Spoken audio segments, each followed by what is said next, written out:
நெல்லை மாவட்டம் வள்ளியூர் அருகே வடலிவிளை கிராமத்தில் தமிழர்களின் பாரம்பரியமிக்க வரலாற்று சிறப்புமிக்க வீர விளையாட்டான ஜல்லிக்கட்டிற்கு இணையாக இளவட்டக்கல் தூக்கும் போட்டியில் ஆண்களுக்கு நிகராக பெண்களும் விளையாடி சாதனை.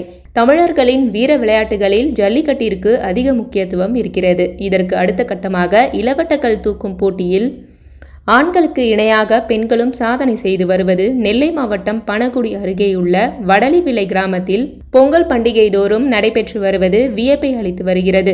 தமிழகத்தில் தென் மாவட்டங்களில் குறிப்பாக பாண்டிய நாட்டில் இளவட்டக்கல்லை தூக்கி சுமக்கும் வீர விளையாட்டு நடைபெற்று வருவது இயல்பு.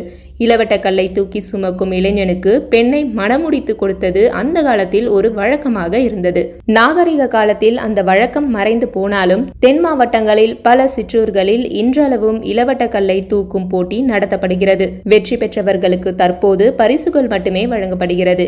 இளவட்டக்கல் பொதுவாக சுமார் 55, 60, 98, 114 மற்றும் 129 கிலோ எடை கொண்டதாகவும் முழு உருண்டையாக வழுக்கும் தன்மை கொண்டதாக எந்த பிடிப்பும் இல்லாமல் கைக்கு அகப்படாத வடிவத்தில் இருக்கும். இளவட்டக்கல்லுக்கு கல்யாணக்கல் என்ற சிறப்பு பெயரும் உண்டு. தமிழர்களின் உடல் பலத்திற்கும் வீரத்திற்கும் சாட்சியாக திகழ்ந்த இந்த இளவட்ட கற்கள் இன்றைக்கு பல ஊர்களில் தம்மை தூக்கி சுமப்பார் யாரும் இல்லாமல் பாதியளவு மண்ணில் புதைந்து கிடக்கும் பரிதாபத்தை காண முடிகிறது.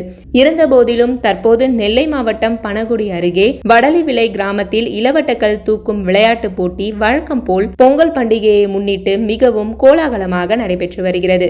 அதேபோன்று உரல் தூக்கும் போட்டியிலும் பங்கு பெற இளைஞர்களுக்கு இணையாக இளம் பெண்களும் தங்களை தயார்படுத்தி விளையாடினர். வெற்றி பெற்றவர்களுக்கு ரொக்க பரிசும் பொன்னாடை அணிவித்து கௌரவிக்கப்பட்டது. ஏற்பாடுகளை வடலிவிளை ஊர் பொதுமக்கள் செய்திருந்தனர்.